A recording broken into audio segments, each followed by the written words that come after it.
Hey guys, it's restocker here coming at you with another Dota 2 video, and in this one I'm going to be showing you how to jungle with Templar Assassin on both the Radiant and Dire side. But before we get into the nitty gritty, I would like to say that Templar Assassin is one of the most mechanically intensive heroes to jungle with. You have to be very good at animation canceling, and you have to have pretty good knowledge on how her Psi Blades work, as well as how the neutrals move once you've hit them. And having a strong understanding of these three components is going to be paramount in how quickly you jungle with TA. Her entire jungle speed is essentially predicated on how well you use refraction and how well you land your side blades. So you want to have pretty good practice before you go into an actual game. You might want to try this. You know, 10, 15, 20 times just to make sure you have a very good understanding of how everything works. You have a good feel for her animation, her base move speed, and all those kinds of things. So now let's kind of move on to the actual jungling here. We're going to have a pretty standard opening Iron Talons and Tangos, and we are going to be chopping down, just go back in the video and look at the trees that I chopped down. They're pretty standard. We're going to leave this tree up here. We're going to tango it at about the 28-29 second mark, head on into the camp and use Iron Talon. I like standing there because it is very close to the camp. It saves you, maybe a half a second or a second.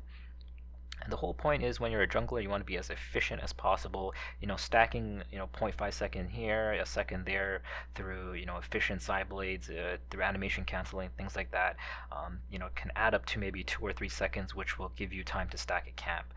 So it's very important that you have a very good understanding of the mechanics that I talked about earlier. So now that I've stacked the camp, I'm going to use refraction. Ideally, you want to use refraction only once you've stacked a camp, but in reality, that is not always the case. So sometimes you're going to have to use refraction just for its damage so that you can clear one camp and head on to the next camp and have enough time to stack it. So essentially, you're just going to use refraction for the raw damage boost to help you stack camps. Due to time restraints. So something that I'm going to talk about here is once you hit level 3, you want to get another point of Psi Blades. And the reason we get an extra point of Psi Blades is because it increases our range by 60 once more. And it makes kiting a little bit easier. You can hit creeps from further range. It means you take less damage. It's just pretty good stuff overall. As for items, we're going to be picking up a Tango and a Boot, and one of my core philosophies when jungling is you only use the Courier one time very early on in the game, because as a jungler, once again, you don't want to be too much of a hindrance to your team. You're already kind of screwing them over by jungling a little bit. It's not necessarily screwing them over, but you're kind of hindering your lanes. So it's kind of an opportunity cost there.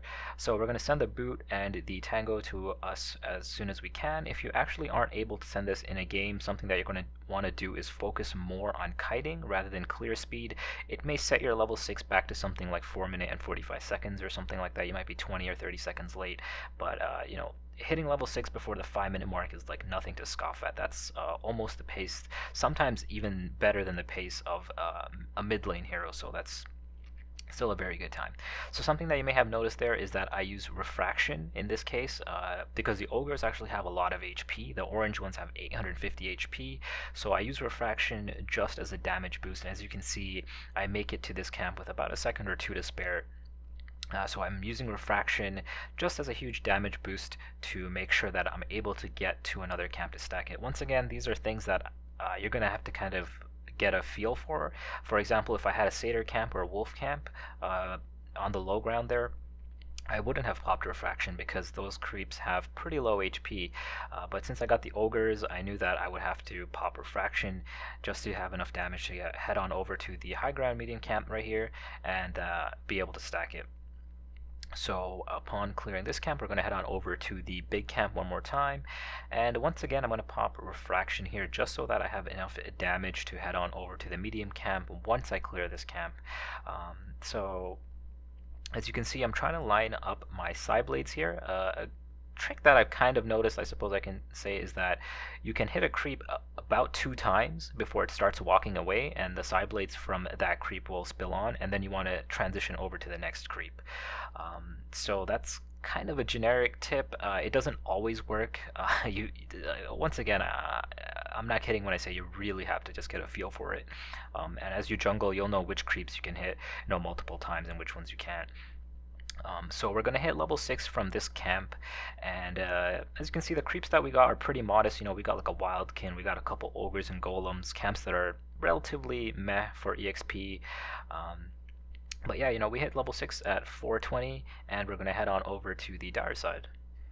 Hey guys, welcome back here. We're going to be covering the dire side now, and I'm going to be running the video at 1.5x speed because I already covered a lot of the nuances and tips that I wanted to cover on the Radiant side. So for this dire portion, you just want to take note of which trees I'm chopping down. Once again, we're just chopping these trees down for a little bit of efficiency.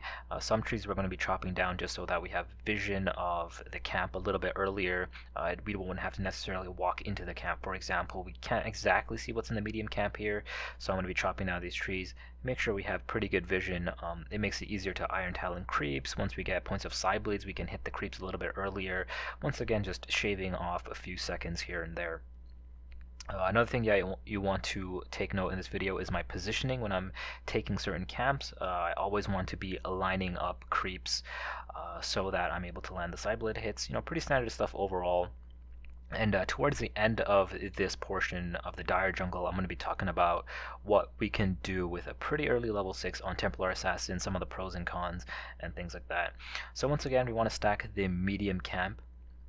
There's two ways to approach this. You can kind of go south here and get Psi Blade hits, but actually what I like to do is go on a diagonal and land the hits this way, and you want to try to continuously make the creeps run back and forth towards you. If you're able to juggle the creeps like that, it's going to speed up the jungle a little bit more.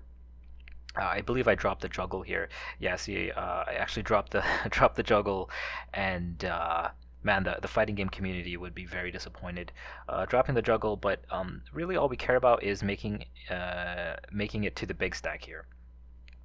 So as long as you can make it to the big stack, you should be pretty good. Make sure you send yourself your boot and tango. If you're not able to get it right away, once again, make sure you focus a little bit more on kiting rather than clear speed. As you can see there, I kind of just stood and tanked a few creeps.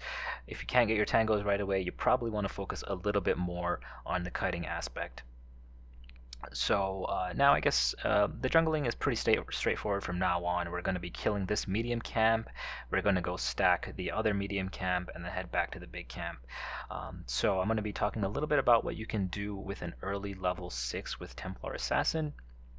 The thing with Templar Assassin is she has a lot of build paths. You can go for treads, you can go for a bottle and a blightstone. So if you go for an Aquila and continue farming, things like that. It really depends on what state the game is going at.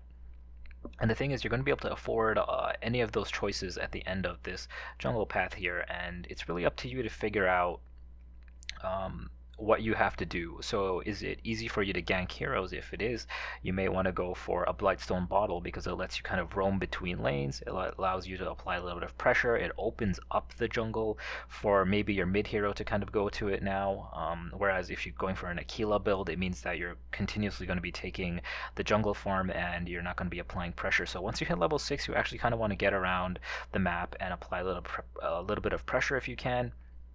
Of course, once again, it depends on the state of the game. You're going to have to figure that out for yourself. So with that being said, I hope you guys enjoyed. This is going to require a little bit of practice, but I'm sure you guys will be able to manage, and thanks for watching.